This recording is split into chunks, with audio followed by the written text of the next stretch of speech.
Welcome to My Long Island TV. From Manhasset to Montauk, we've traveled our communities to bring you the following events. I'm your host, Waldo Cabrera. My Long Island TV starts now.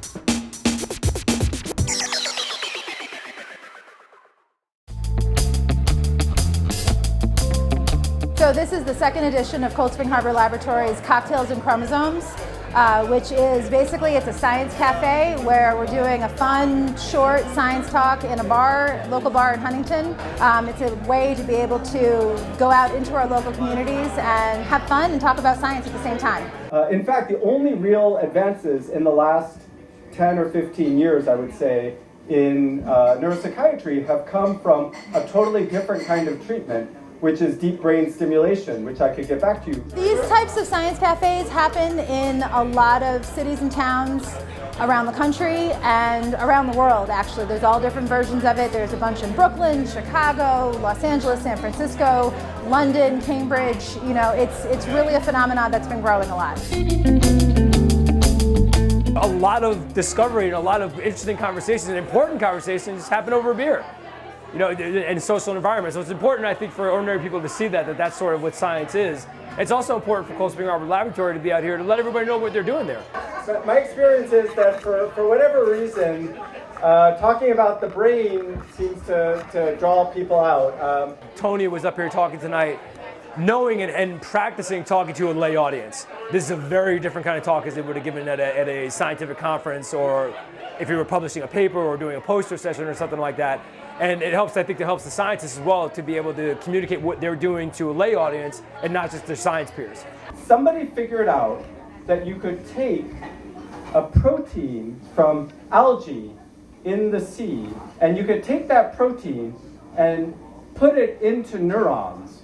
And once it's in neurons, you can shine a light on the neurons and stimulate them. You don't really understand something if you can't explain it. So part of what I'm doing in explaining it to people who aren't scientists is actually making sure that I understand what I'm doing. And if I can't explain it, it means I didn't understand it. The situation is so bad and so dire in psychiatry that for about 5 or 10 years now, most drug companies, most large pharmaceutical companies, are basically giving up on fundamental neuroscience research because they can't hope to find new drugs. They don't know where to look. Some people think that we'll never understand our own brains, that by definition, our own brains couldn't possibly understand our own brains.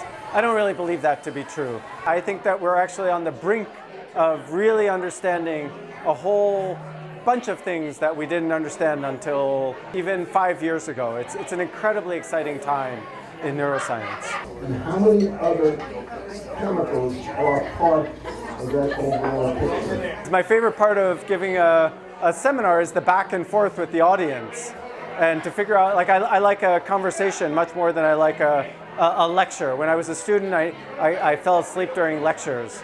And so for me, the fun part is talking to people and finding out what they're interested in.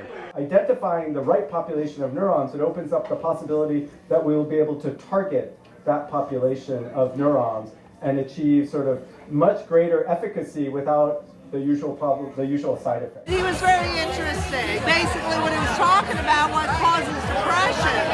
And I think that's something that affects a lot of people who are looking for alternatives to just drug therapy. So he's really talking about gene therapy. When you are educating people, the first thing you have to do is create that bond. Because education comes second to relationship. So you can create the bond and create a friendship.